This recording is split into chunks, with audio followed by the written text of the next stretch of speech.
Fala galera, beleza? Professor Rodolfo Gracioli aqui com vocês. Mais um vídeo aqui do nosso canal, passando aqui para deixar uma dica, na verdade um vídeo que eu já venho postergando a gravação. Muitos alunos sentem essa dificuldade e eu tenho certeza que esse vídeo ele vai te ajudar bastante a compreender qual é a diferença para uma prova de redação da abordagem jurídica e do juridiquês. Pessoal, eu sei que você está aí numa intensa preparação para concurso público, eu sei da dosagem de direito que existe dentro da sua rotina de estudos e eu sei desse contato, muitas vezes natural, com as disciplinas do direito. Isso, muitas vezes, na redação, pode trazer problemas se o aluno não tiver essa orientação. Que orientação é essa, Rodolfo? Vem comigo e entenda de uma vez por todas qual a diferença de abordagem jurídica e juridiquês. Vamos lá, gente. Há dentro de qualquer concurso público, diante da própria abordagem dos temas, os temas mesmos, eles vão permitir uma discussão que se volte para a perspectiva da lei. Então isso é natural, ó, uma perspectiva da lei. Mesmo porque você já sabe, estudando comigo, que as temáticas de redação, elas envolvem grandes problematizações.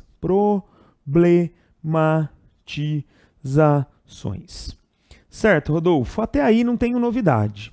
O cara estuda direito, ele meio que incorpora ali na hora de produzir um texto aquele mais aclamado ministro, juiz, aquela pessoa conectada ao direito enquanto jurista, e ele acha que vestido de uma toga invisível, ele tem que colocar um trecho da Constituição, um pedaço transcrito do Código Penal ou de qualquer outra via regimental no texto. E isso não é legal. Por quê, Rodolfo? Porque isso é o juridiquês. Vamos lá. O que seria o juridiquês, então, Rodolfo? Resume para mim.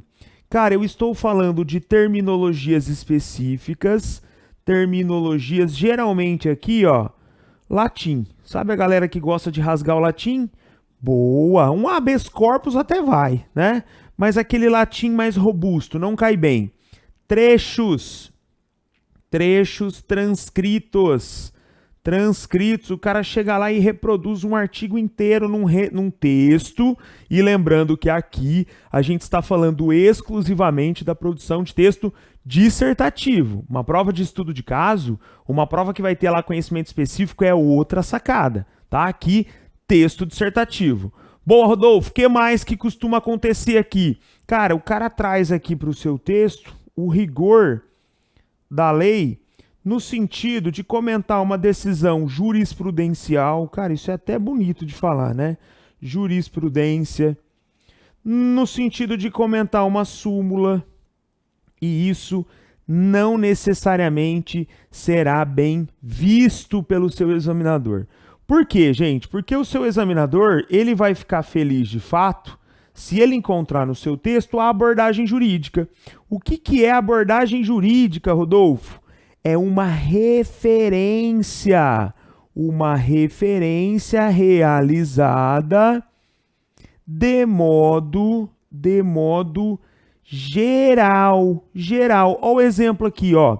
Vamos lá. Você está querendo dizer que eu posso trazer para o meu texto uma Constituição Federal de 1988? Logicamente, professor, arruma uma mais nova que essa é muito velha, cara. Eu procuro você dar aula de atualidades. Você vai me falar de uma Constituição de 88? O coração para, assim, para por alguns instantes quando eu recebo essa mensagem. Né? Gente, é de 88, tá? Acredita que ela é mais recente. Cara, você está falando de cidadania, ela é a Constituição Cidadã. E aí? Você vai trazer ela para o seu texto. Não, Rodolfo, eu tenho ali uma discussão para falar sobre direitos humanos. Declaração Universal dos Direitos Humanos. Documento lá de 1948. 73 anos fará em 2021. Não, Rodolfo, a minha redação permite que eu fale sobre o Código Penal. Código Penal de 1940, que recebe um monte de crítica exatamente por isso. Não, Rodolfo, era uma questão tão técnica que daria para falar da Lei de Execução Penal. é Lei de Execução Penal, a chamada LEP. Maravilhoso.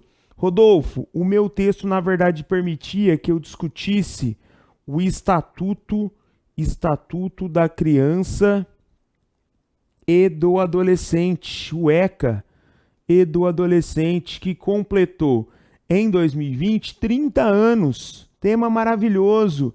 Não, Rodolfo, veio lá uma discussão e o estatuto que cabia era o Estatuto do Idoso.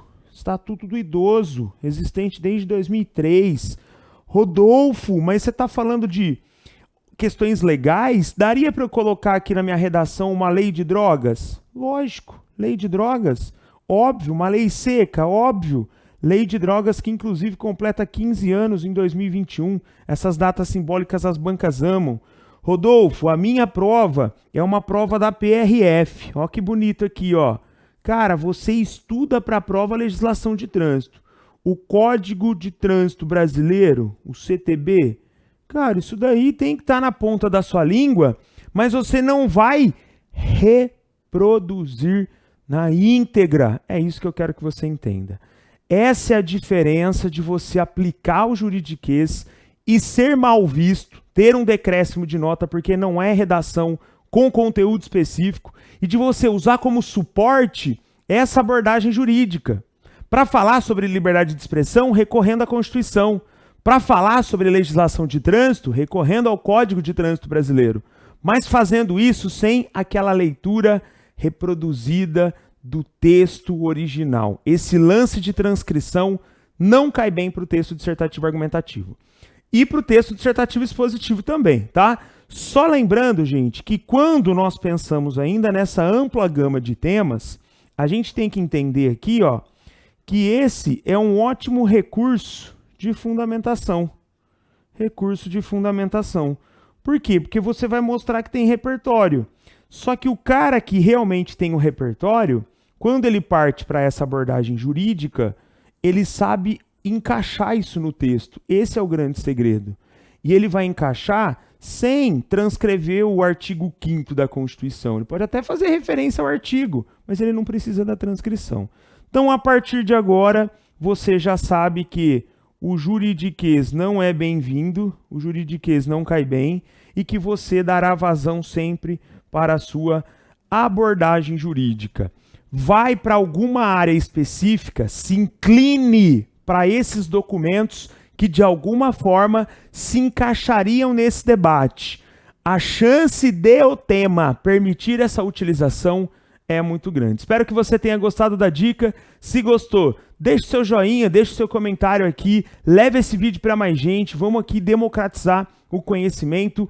Contem comigo para o que vocês precisarem, eu deixo aqui os meus canais para quem quiser tirar dúvidas, seguir as nossas dicas, está sempre rolando muito conteúdo aqui no nosso Telegram, bombando de dicas, o nosso Instagram, aqui mesmo no canal do YouTube, e bora para cima, porque escrever um bom texto exige técnica, cumprir critérios, e eu tenho certeza que você pode também alcançar o melhor texto da sua vida. Valeu, a gente se vê, tchau, fui! Thank you.